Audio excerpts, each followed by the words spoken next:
Good morning, everybody. Thank you for joining me this morning. I'm Regan Says. I'm your host, Regan Adams, with All Things Regan. So let's get into it.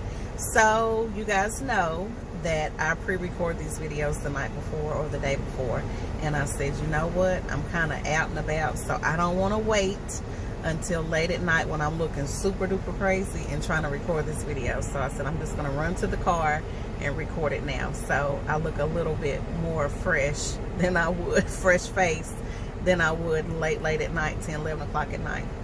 So anyway, so today's topic is, and I'm sorry about the sun, I'm trying to get it right. So anyway, today's topic is you were set aside or separated so you can soar. This is based on a conversation that I had. Let me see how I can tell it without telling everything, because I do want to keep the privacy of, you know, people that I talk to. There was a relationship that these people were in, and it did not work out. They wanted to get married, but it just didn't happen. There was also other separation within the family that happened, which left the person sad. And I've been in that place. Like, I've been where pretty much not everybody was stripped, but a lot of things were stripped from me. Like, a lot of my comforts, people were stripped from me. And I was almost left with not knowing what to do. And I'm like, Lord, like, I remember asking him, like, I didn't have a breakdown, but sometimes I have to, like, go somewhere and cry. And I'm a crier, but I'm not a crier. Like, I'm not one of those breakdown people all the time. I'm like, that's not me. But at this time, when everything was kind of happening, it happened all at one time. So I wasn't able to gather myself. I wasn't ready to handle anything. It just happened.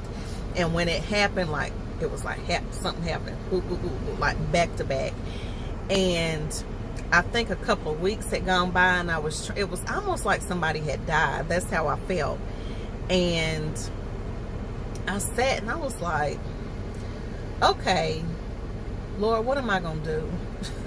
Like, this has happened, this is gone, this person's gone, my money, like, it was just a bunch of stuff. And I said, Lord, what am I going to do?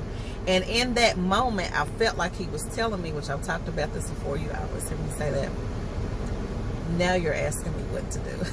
Like, you could have been asking me what to do, and then we wouldn't even have to be going through this, right? So step up a few steps back to the story. She was crying, and just, you know, I kind of shared with her some of my personal experience about loss of people, friends, and all that good stuff. But then what I told her is, and what I'm going to tell you too, sometimes God has to separate you from people, places, and things so you will listen.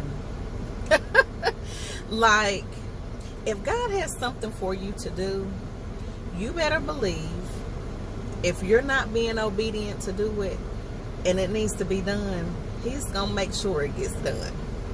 Now, for me, I know it was a lot of stuff that I was running from. I was running, and I knew, or I know, you know, I knew I had a call on my life, but I just wasn't really sure. And I was seeing little glimpses of it here and there, but there were people, places, and things that were in my way to keep me from concentrating on those things and God. And so, actually 3 years prior, God showed me that I was going to be losing this stuff. Like, he didn't show me everything, but he showed me some things, like one big specific thing he showed me, and I'm not going to talk about that, but I will in time, but not now. But he showed me it was going to be gone. And I was like, okay. So I'm thinking like, but when it happened, I was like, whoa, like, you weren't playing. And it happened just like that, even though he did prepare me for it. So sometimes we do get a warning, and it's time. He's like, you know, you need to put such and such out of your house. You need to get out of this relationship. You need to leave this alone. You need to leave that alone. You need to do this. You need to do that. And you know you need to do it, but you don't do it. And so that's when God got to step in and be like, okay, well, let me just go ahead and remove this, because this is the only way you're going to listen. This is the only way, you know, you're going to do what you're supposed to do. And so when I lost, which I want to say everything, but I didn't lose everything, but what it felt like, that's when I was able to get lined up. I'm going to be honest. That's when I was able to see God's hand in my life. That's when I was able to find out really who I am, what he wanted me to do, and start living a really like a decent life. And I'm like, man, I look at myself now compared to maybe like 3 or 4 years ago, there has been growth. Now I still got a long ways to go. I'm not saying that I'm out here like out of control balling and it's all this, that, and the third, but I can see my growth from 3 years ago. And I'm just really excited about life, and not even to put the focus on me, but I just want to always tell my story and to encourage you. Listen, you may have a relationship for somebody that you know is not good. Like, you know, like you just like, man, and I'm not even talking about marriage, because I don't really like to poke into people's marriage stuff. That's not my lane. Even though I love marriage and I love couples and all that good stuff, I don't poke into marriages. But I'm going to talk about relationships.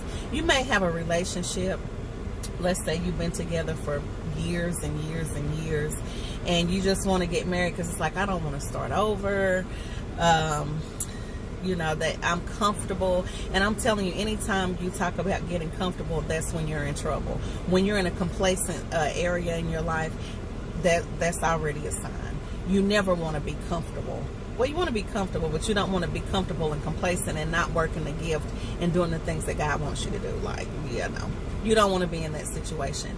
And so the great thing with the person that I was talking to is when the relationship severed, yeah, I'm sure it hurts. Like, I'm sure it hurts. But one thing God is a real good, what he's really good about is replacing things. And he replaces them with things that are better. And so what I was saying is, man, you holding on to this relationship, or you're upset about this relationship, and I can understand. I definitely had empathy with her. But listen, once you let that thing go, and once God starts working in your life and showing you what you're supposed to be doing, wait and see the man he's gonna bring you. Wait, listen, you ain't gonna have to guess. You just gonna know. He gonna be so good, and you gonna be like, man, I was crying over old dude for what? Man, I was tripping for what?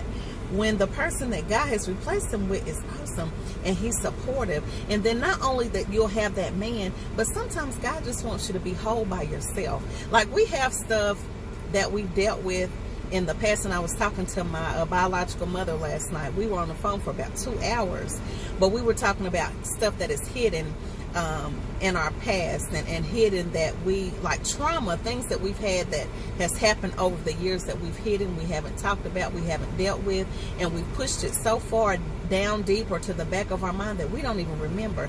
But one thing God has been talking about, which I've been hearing and we talked about today in church today, is exposure.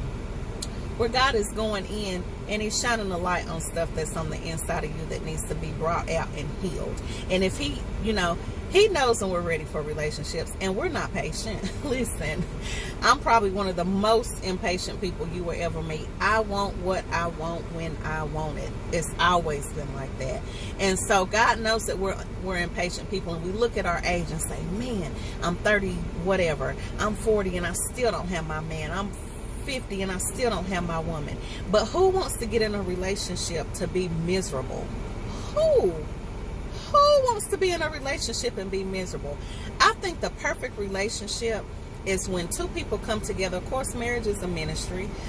When two people come together separately but together, but they're cool on their own merit.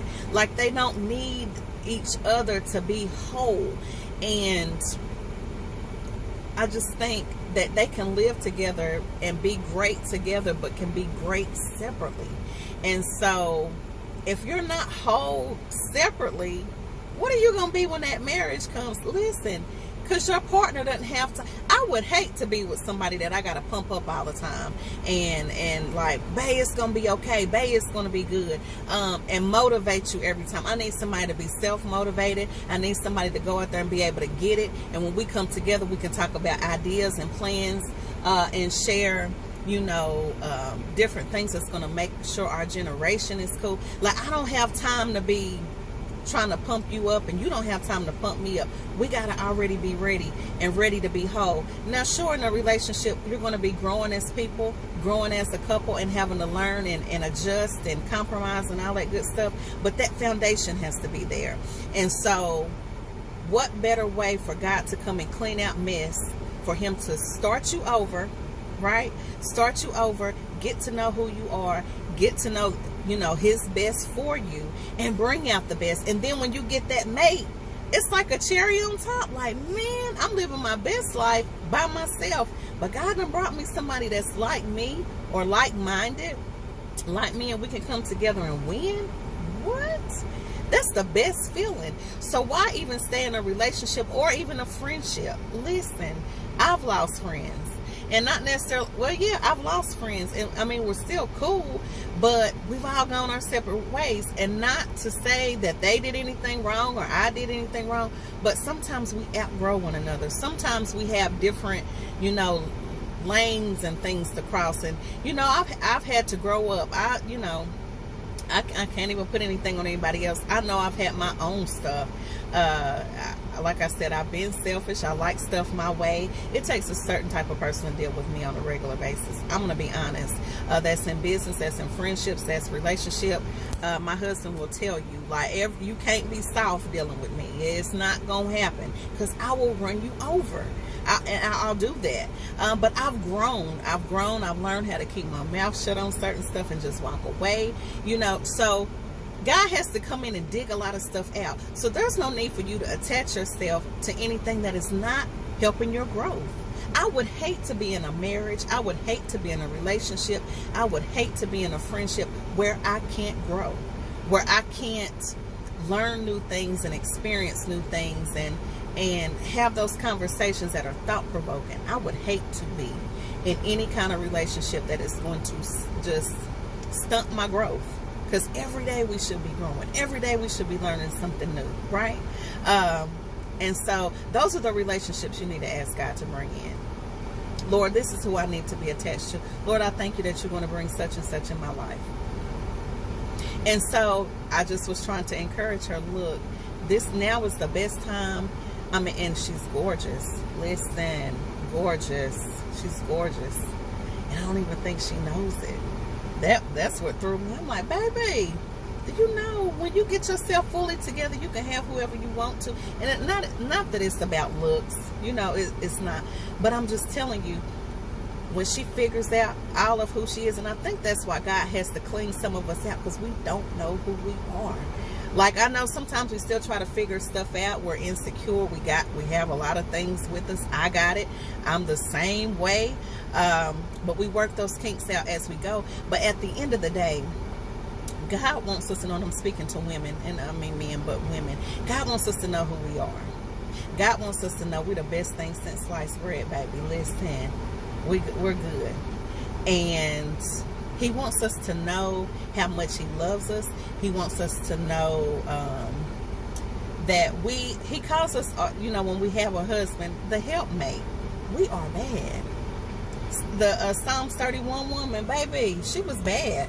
She was bad all by herself, right? She was bad. And so I think that's what God wants us to make sure, that we're bad by ourselves before we latch up to anybody. So if you're having a situation where you separated from somebody, and I'm not talking to marriages, again, I don't touch marriages, in relationships or friendships, and you feel like abandoned, like everybody's gone, nobody's here, nobody's listening, I'm telling you right now, start working on yourself. Start working on yourself. Everybody that I talk to doesn't read the Bible. I got it. I understand. I don't go to church. Start working on yourself. If you do talk to God and you say, Lord, show me what I need to be doing. Shine the light on whatever needs to be going on, so I can make sure that I'm walking in my purpose. Because at the end of the day, anytime I'm talking to you, I want you to live your best life. When I start, and I say this all the time, when I started finding out my purpose, the light came on. And it makes me happy to speak into people's lives. Listen. It makes me happy to speak into others' lives. It really does. Like, it makes me happy to have events. I literally could have an event every week. Seriously, I could. I mean, I just could. So when you get to find out what that thing is and start walking in that thing, that mate, that friend, that whatever you thought that you were missing is going to show up. Ask me how I know. I had a friend just a while ago, and well, she don't mind me. I'm not going to say who it is. But handling her business, works hard, single, went on a trip, just out, and found somebody. And I was like, you weren't even trying. Like, you were just out, you working hard, you going on about your business, getting your business together, just out, and boom, here you come. That's how it's gonna happen. You ain't even gonna be looking for it, because you're gonna be so busy in your stuff, in your season, finding out who you are, right? Yeah. Yeah. So just get busy working, and that's what I was telling the other girl. Find out your gift. Now you separated. God got you right where he wants you to be, by yourself. Because when you got all these other people around and all this noise, you can't hear him. You can't pay attention to any of that, because you caught up in the chatter. That's it. Yep. Yep. So anyway, I digress. I think I was repeating myself 1,000 times, but that's okay. That's what I do. I do have a big announcement. This Friday, I will be on location in Charlotte, North Carolina. I am going to a food festival. And doesn't that sound far-fetched for me to go? I'm excited about that, but y'all know that already. I will be on location Friday, and I will be making the announcement. It is an event, an upcoming event that I have coming up. I was repeating myself. I have an event coming up, kind of, sort of, and I'm going to announce it while I'm in Charlotte on Friday. So please stay tuned to that. And Jamaica is sold out. However, I am going to, well, if the people do not pay their first part of their deposit by June the 15th, on the 16th, I'm opening up the waiting list. So if you want to get on the waiting list for Jamaica, please hit my inbox. You can email me at puttingmefirst2 at gmail.com, or allthingsregan@mail, mail.com, no G. I think that's it for today. I'm not going to have like a whole bunch of videos this week. That was last week, but I am going to have one on Friday, most definitely, unless something pops up that I need to talk about. And y'all know I'll pop on here in a minute. But Friday evening, sometimes, I know my friend and I are going to Seafood Connection, which I'm so excited about. I heard really good things about it. So we're going to go there Friday night. So I will probably do the announcement there, more than likely. So we'll be there that evening. So anyway, you guys have a blessed rest of the week, a blessed day, a peaceful, prosperous day. If you have any questions or concerns, hit my inbox, or you can call me 865-235-9885. Talk to you later. allthingsregan.com, website, All Things Regan on all platforms. Regan Says on YouTube. Talk to you later. Bye.